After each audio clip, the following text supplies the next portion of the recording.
তোমার কাছে কি চাইবো বলো, তোমার হাত নাই তুমি দেবে কি, তোমার হাত নাই তুমি দেবে কি, তোমার পা নাই তুমি দেবে তুমি দেবে কি। খুব সুন্দর সুন্দর যুক্তির কথাগুলো লক্ষ্য করবেন।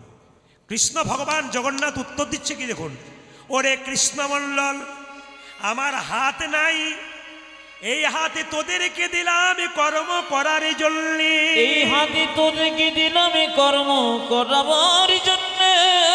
আমার পা নাই, এই পা তোদেরকে দিলাম কর্ম করতে গেলে এক জায়গা থেকে অন্য জায়গা যাবার জন্য, অন্য জায়গায় যাবার জন্য।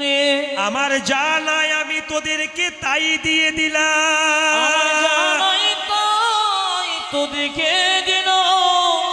ওরে কৃষ্ণমণ্ডল বল তুই কি চাইবি, কৃষ্ণমণ্ডল কেঁদে কেঁদে বলে হে জগন্নাথ, লোকে তোমার কাছে এলে গাড়ি বাড়ি টাকা পয়সা ধন দৌলত চাই, কিন্তু আমি এমন জিনিস চাইবো জগতের কেউ চাই না।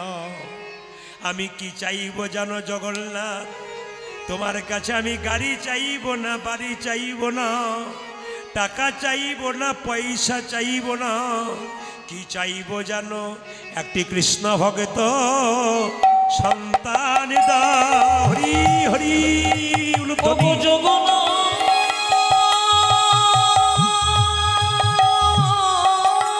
হরি বল।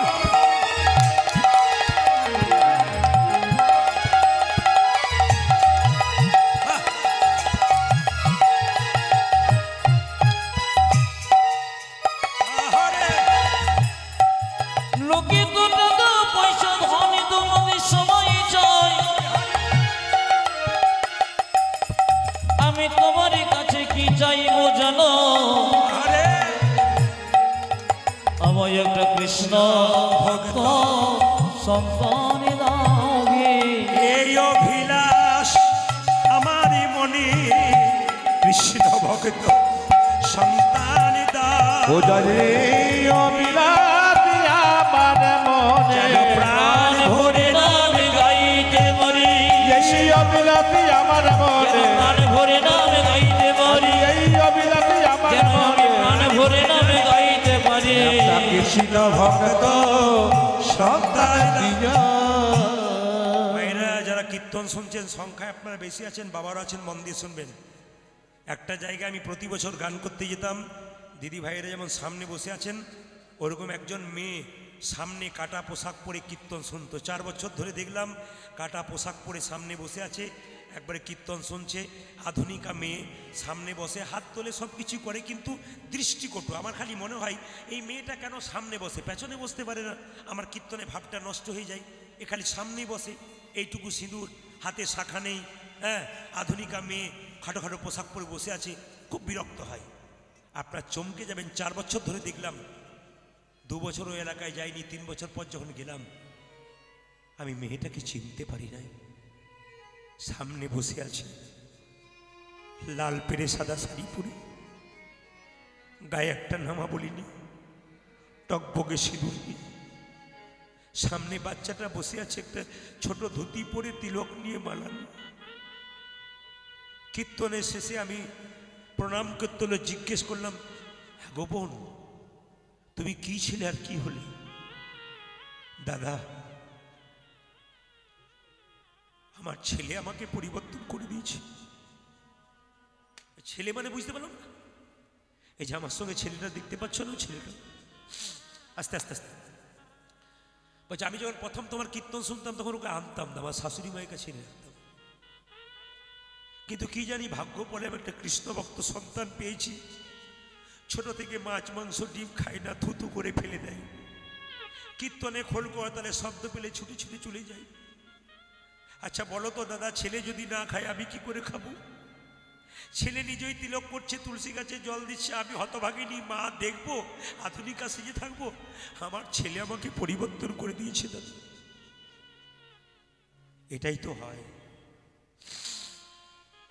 মানুষের পরিবর্তন কখন হয়?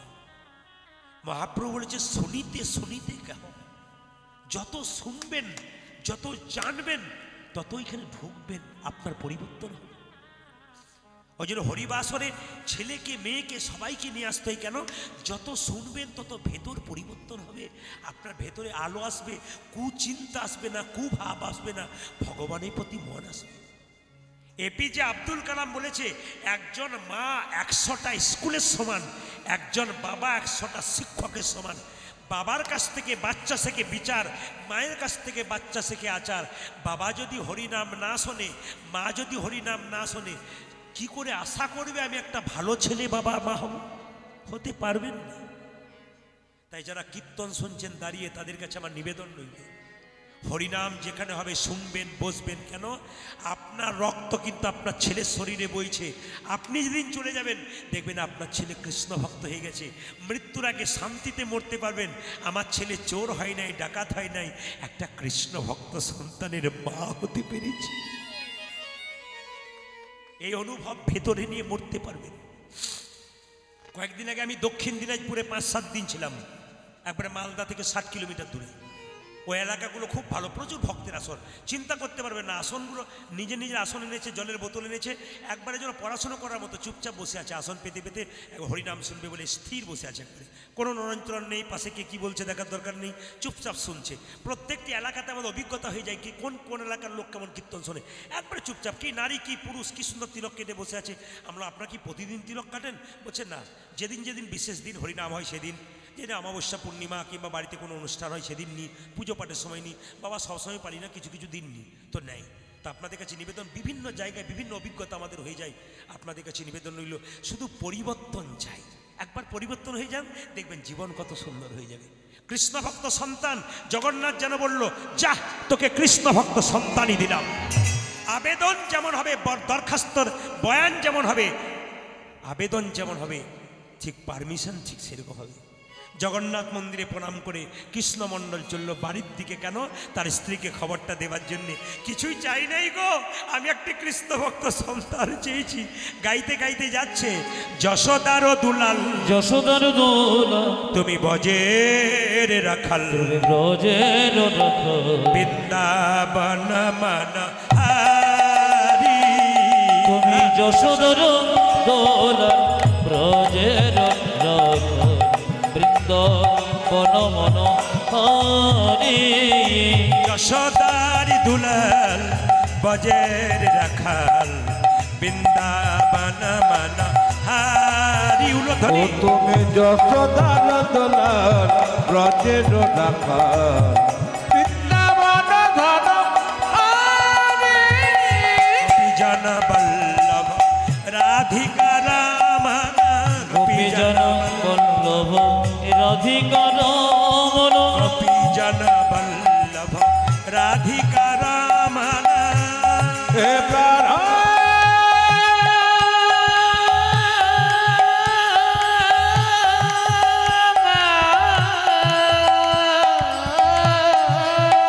ধ্বনি।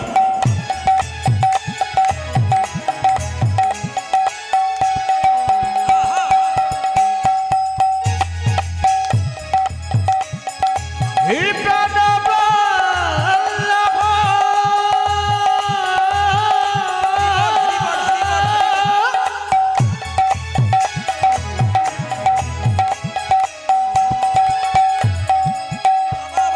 হে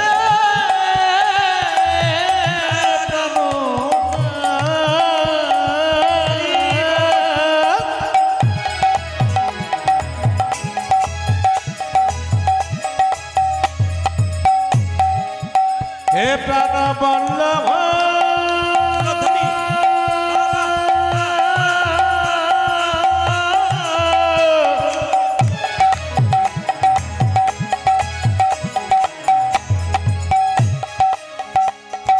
হে প্রাণ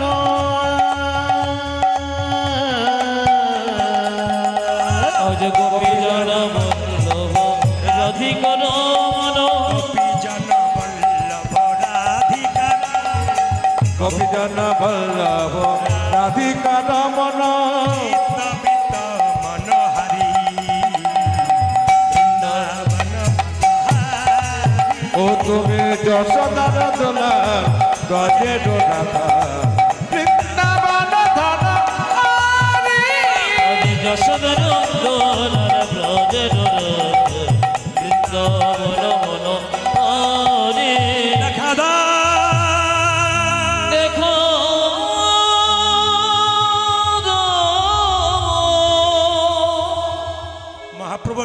বলেছেন মহাপ্রভুর কথা, আস্তে, মহাপ্রভুর কথা, দিনের মাথায় 100 টাকা রোজগার করলে 60 টাকা সংসারের জন্য রাখো।